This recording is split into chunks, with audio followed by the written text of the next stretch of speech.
Hi, I'm Kat from Avery Hill Publishing. This is a special episode of our podcast featuring an interview between the fantastic comics editor Shelly Bond and the Colorado based artist Pidge, creator of Infinite Wheatpaste, a sci fi epic that we're publishing the first volume of this year. The conversation between Pidge and Shelley is an absolutely fascinating deep dive into this sprawling comics universe that Pidge has been making since 2016. Infinite Wheatpaste explores interconnected stories set on the edges of human experience, and it's an ambitious, unique, and stunningly illustrated project. This chat between Pidge and Shelley has so much passion for the comics medium and gives so much background to the book. And our Kickstarter to fund this book ends on Thursday, the 11th of April, so under a week left. We need more backers to get us over the finish line, so please do check it out before then. And now enjoy this interview between Shelley and Pidge. Pidge, I just wanted to say I am so excited for the world to read Infinite Wheatpaste because I only discovered you when you were kind enough to reach out and volunteer your time and your artistry for Insider Art. And since that very day, when you became a part of that collection, I feel like I've been so lucky to get to know you and get to know the magic that you bring to your personal work, which I'd like you to explain how you've been working on Infinite Weed Paste all these years. You are a one-person operation, and now through the magic of small press publishing, the rest of the world is going to get a chance to see your incredible project in a collection as long as we reach enough people. So let's do this. Thank you. Yeah, Avery Hill has been an awesome team, and I'm really grateful to everyone who's helped bring this into a collection. It has been my single issue series since 2016, and I really worked out a lot of the ideas in 2015, but it's something that continues to change and grow as I have a relationship with the characters and they really tell me where the story is going.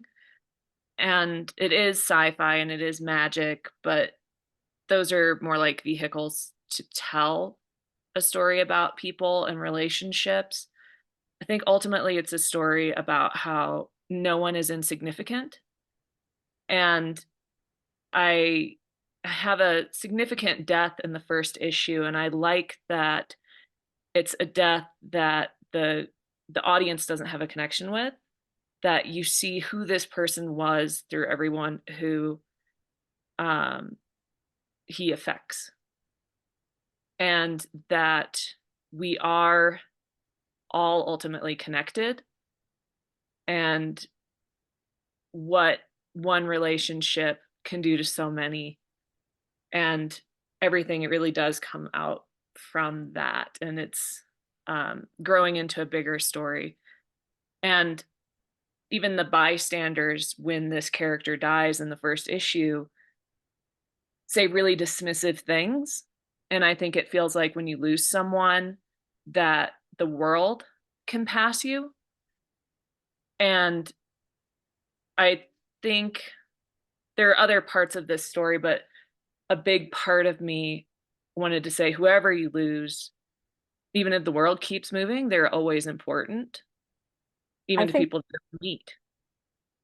yes, that's so true. And I think it was a really brave and bold way to introduce a cast of characters and a world that is very much like our own world, and yet it's not because of the pixie dust, the black magic, the white magic, the peculiarities. There are so many things about it that are, to me at least, hi-fi, lo-fi, very much science fiction in the same way that I view Paul Pope's THB. And I'm not sure if that is a project that you know about or a comic that you read back in the day, but it has its own very particular world building. And so much of it is about art and science and chemistry. And so much of it is about taking all the laws of physics and putting them in a blender and shaking it, then pressing mix, and then taking everything out, drinking it, and then pouring in something else that's unrelated. And that to me is the magic of comics. I think you bring your own mixture and your own method of making comics to Infinite Wheatpaste. And before we go back to the characters in the book, because there are many, it's an ensemble cast, but what I find terrific about it is that you never feel lost. Every time you're with a character, whether it's Abby or Jeff or Abe, you know that that character has a counterpoint or a partner in crime, quote unquote. Maybe it's a former paramour, maybe it's a current conquest, but you always know that when you meet one character, there's a significant other part of them that exists in another person. And that to me is your cohesive tissue, your connection in an ensemble cast, which is important. But something I want you to share that I think's really important to indie comics makers and indie comics readers is knowing that you've been working on this book for many years and you do it in tandem with a day job. And the fact that you're able to write it and draw it and print it and physically assemble with staples the works, everything. This comic to me shows how important it is to get your story out into the world. And I like people to know that because I'm one of those lucky people who knew about this series because I met you through the earlier project. I had no idea you were actually totally DIY. So just share a little bit of what that means to you and how that makes it even more of a major event that a publisher has discovered you and now is putting your book out in trade paperback form at a really reasonable price so that it can have a global outreach. Well, the single issues are really important to me. I love comics as an art form. I think if you love comics, you'll love Infinite Wheatpaste. I'm really sort of a cartoonist. Like I'm all about that experience, and I'm on the younger side of people who can still remember when comics were on the stand, and that tangibility and that experience. I know we've talked about this personally, is so important to me and so important to Wheat Paste. So a lot of people, when they picked up those single issues, didn't realize it was DIY because I wanted it standard size. I wanted it that saddle, uh, staple binding. Saddle I wanted stitched. it trimmed perfectly. All of those elements, it's so important. I'm not as much of a music person, but when music people pick up an album and they go through the liner notes, I am that person for comics. And I think we get into the almost like the fast fashion version of comics where it gets thrown together and people don't think about how you as a reader experience it. And to me, that's so important. And Avery Hill, talking to them, a big part of it was, what should that experience feel like when it is in a collection? So it's been important to me to maintain that sense of direct communication with the audience. And that's creative integrity. And that's why comics as art form is what I'm about in the 21st century. And that's what I think you and I connect, how we connect with each other. What did you change when you went from periodical to collection, if I can ask? I think I just learned a lot about making comics through making comics, and the only way to learn how to do this is to do it. So uh, I think going back, I had an experience with a wonderful editor named Shelly Bond, who Oh no, not that one.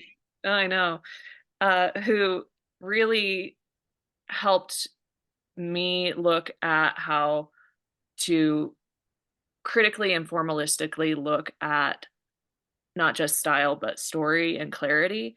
So I went back and made some clarity choices that I just wasn't in a place to see where they didn't work when I started making this comic.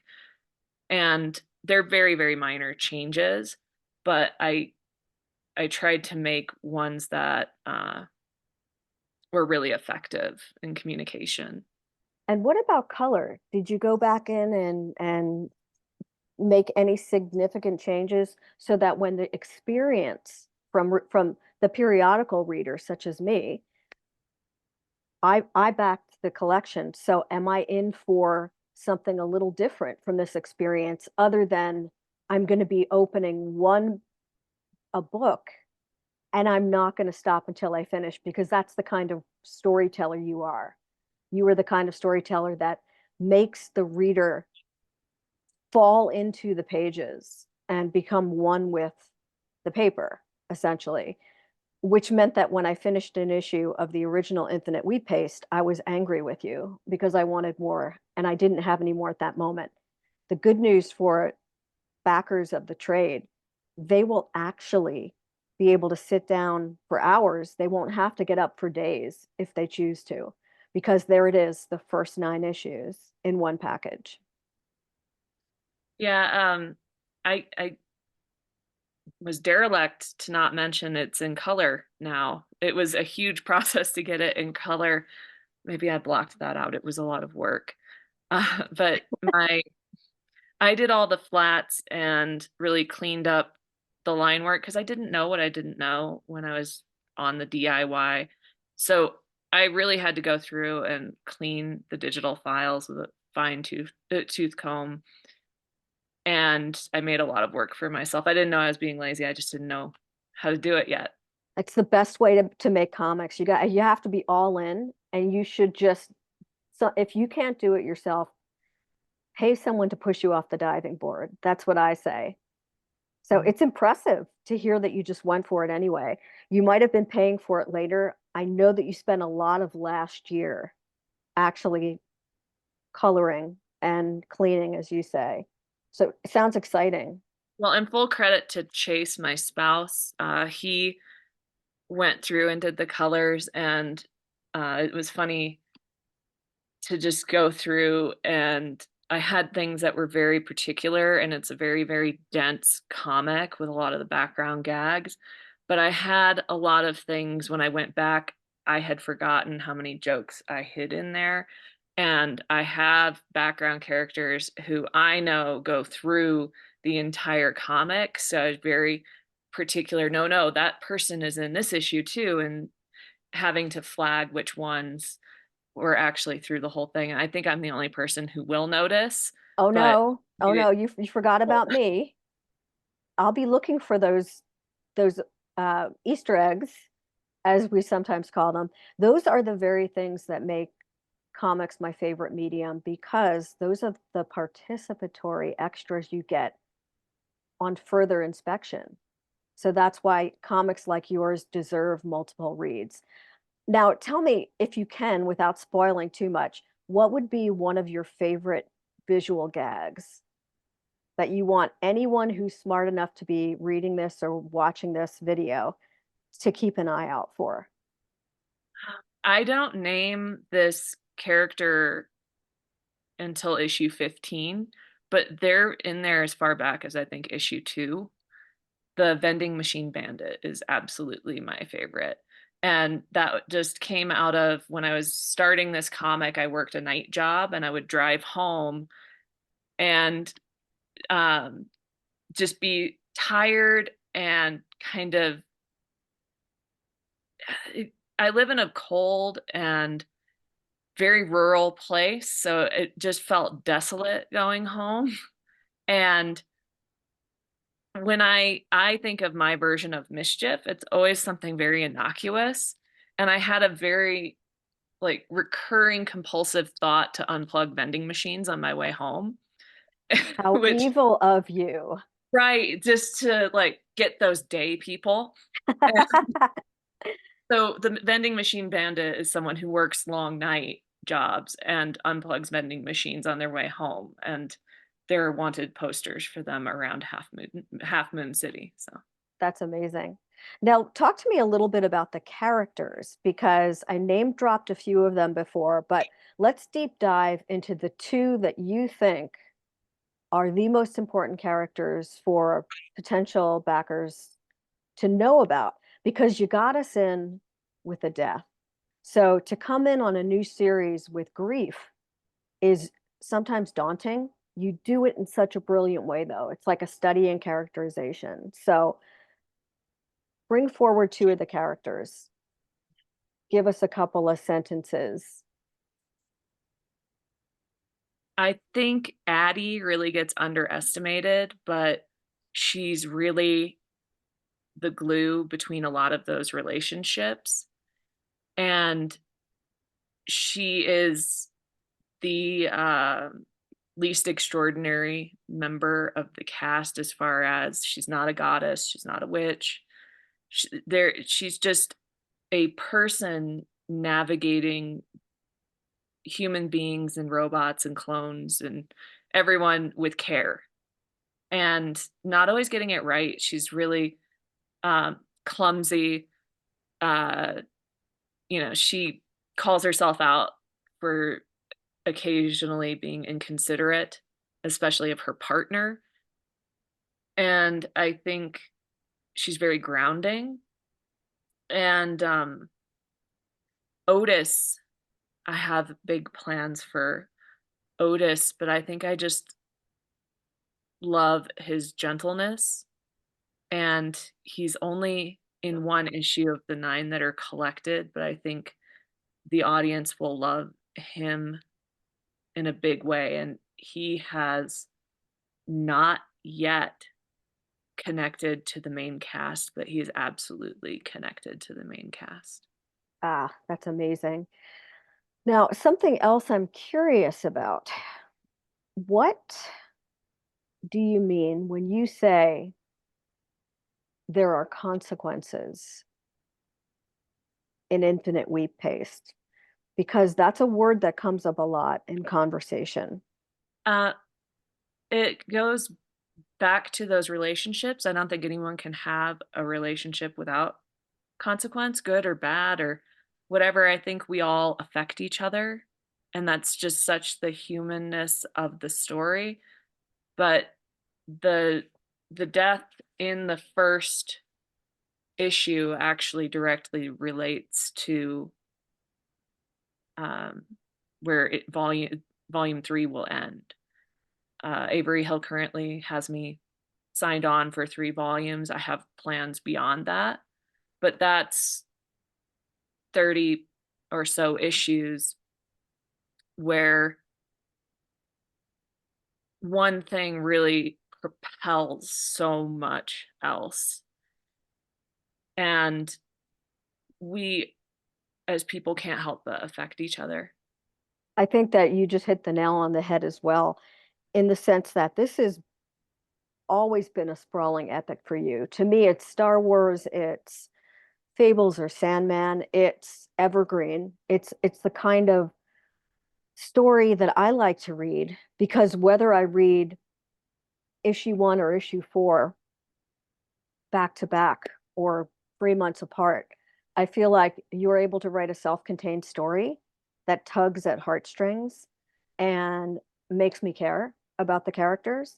And yet, each time I read an issue, I would always feel like you're expanding the scope of not just the relationships and human nature, but the environment and the possibilities of future tech and magic and how those two things relate to each other and sometimes cancel each other out or negate each other. Is that a fair assessment?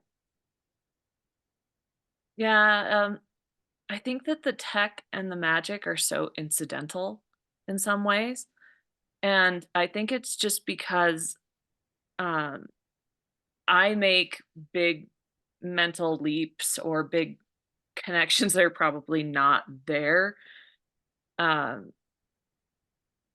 but I think it's because I still like let my brain play and I like let myself daydream. And um, there's a great Neil Gaiman quote that I think about often with daydreaming and like the process of writing, which is harder for me. Like it takes more work and more time to do the visual side of a comic, but the things that I'm trying to work toward, um, like the difference between writers and other people is that they notice when they're having a good idea. They notice when they're daydreaming. They notice that creative process happening and they don't dismiss it. And I think we get trained to write a certain way in school or read a certain way, and we have to interpret texts similarly. And we start negating these broad leaps. So when magic and tech are there, it's really I'm making broad leaps between people more than it is broad leaps in time from what I don't think Infinite Wheatpaste is what the future is going to look like. I think people always look the same. And a spaceship is just another cruise liner. It's another way to tell something we all understand. Yeah, I think that's extremely profound in so many ways, because if you think about where comics are at the moment, there are so many, and there are titles that are fighting for limited attention spans and limited funds. We're in the midst of a recession in some countries, and it's a pretty frightening place. There's so much out there. How much of it is great stuff? And I think it goes back to what you were saying about how, as students of literature and students of the world, we've gotten to a point now where you can just click a few buttons and find out 7 types of plots that Margaret Atwood recommends or has used in her stories. And what are Neil Gaiman's tips on writing a comic in his masterclass series? You can accumulate as much knowledge as you want, but the bottom line is, if you want your story to be told in the only way it can be told, which is how you're telling it yourself, you have to actually push the research aside, and you have to put the pen to paper, and you have to start writing and drawing, or else you will get lost from the history pages. You can't represent yourself and your ideals and your ideas in the best way possible, which is the only way it should be done is through you. So I very much appreciate your vision in this series, and how you as an artist and a cartoonist actually get the message out there. I'm But yeah, just, oh, go ahead. you have to create the story that you want to see, and you can only create the stories that are in you.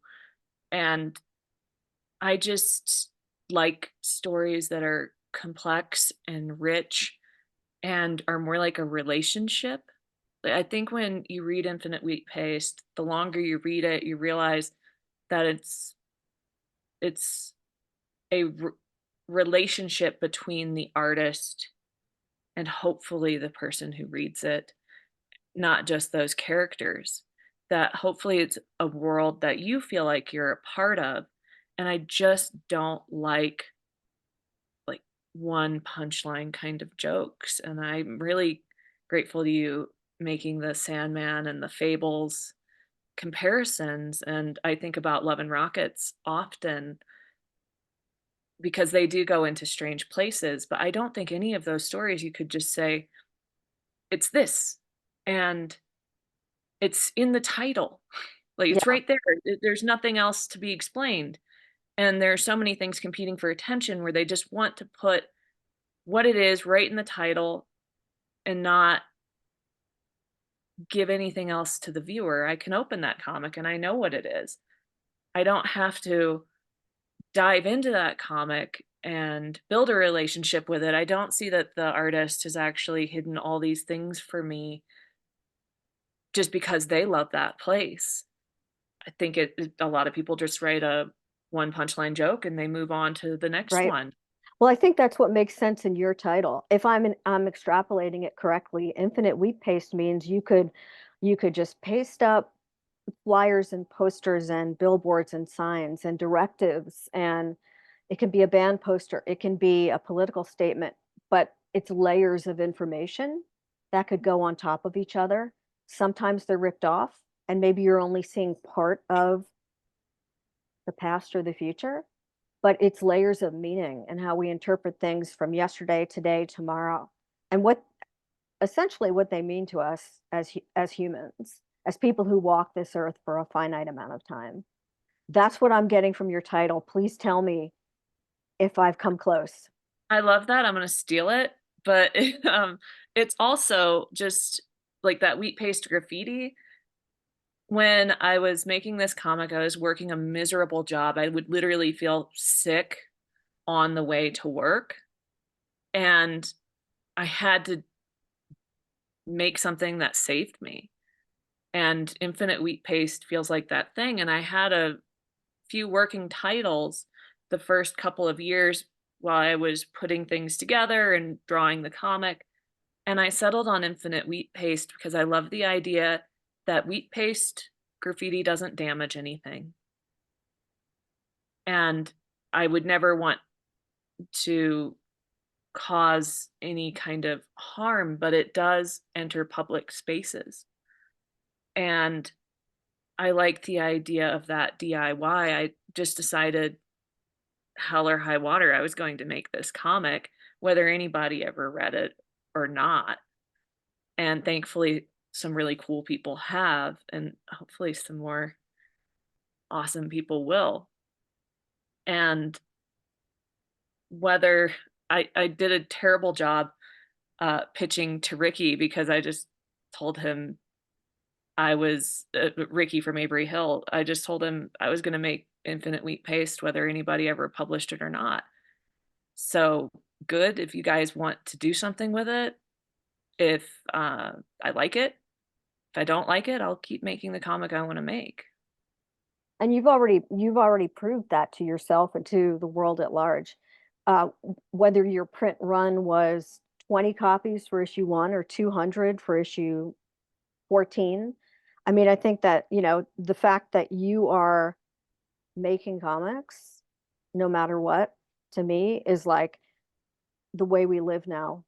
Those of us who are lucky enough to live and breathe comics and feel and love them in our bones. So I'm happy about that. I'm going to ask you one more question as we wrap it up. What type of reader do you think that Infinite Wheat Paste is perfectly tailored for? And you can have a couple of different answers.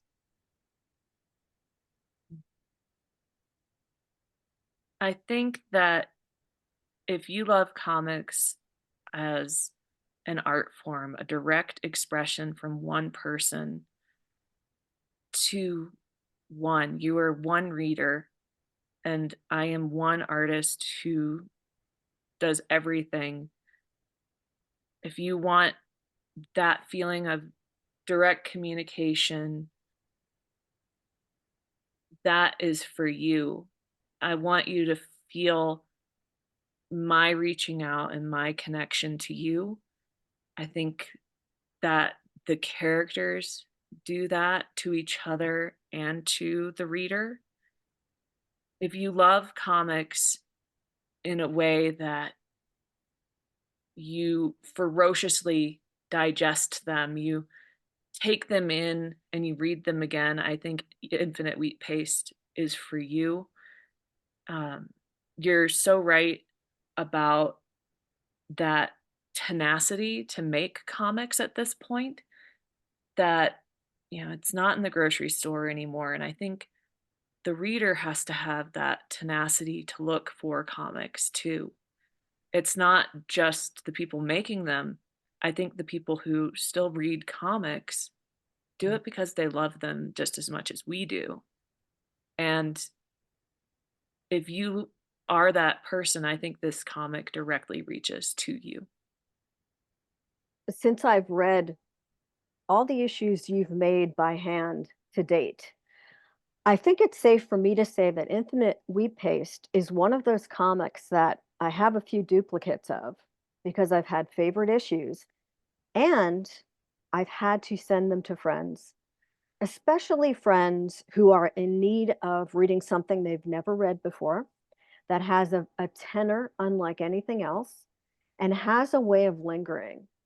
And although you start off your story with death and there's grief, this comic has so much raw hope and beauty in it that I can't imagine anyone who reads this not being in love with it, but desperate to read the next volume after they get the first 9 issues in one beautiful package that's so reasonably priced with so many special extras if they're interested in getting a poster or a beautiful tote bag that you actually, I believe, you're hand screen printing. Yes. Incredible. So thank you for letting me ramble with you today, Pidge. I can't imagine people not being super interested in the series, just hearing straight from the creator themselves. Thank you so much. Yeah, it does start with grief, but it's all about life cycles. That that death comes with so much new life in the form of Abe, and Otis is so important to that life cycle. I can't wait for people to read it.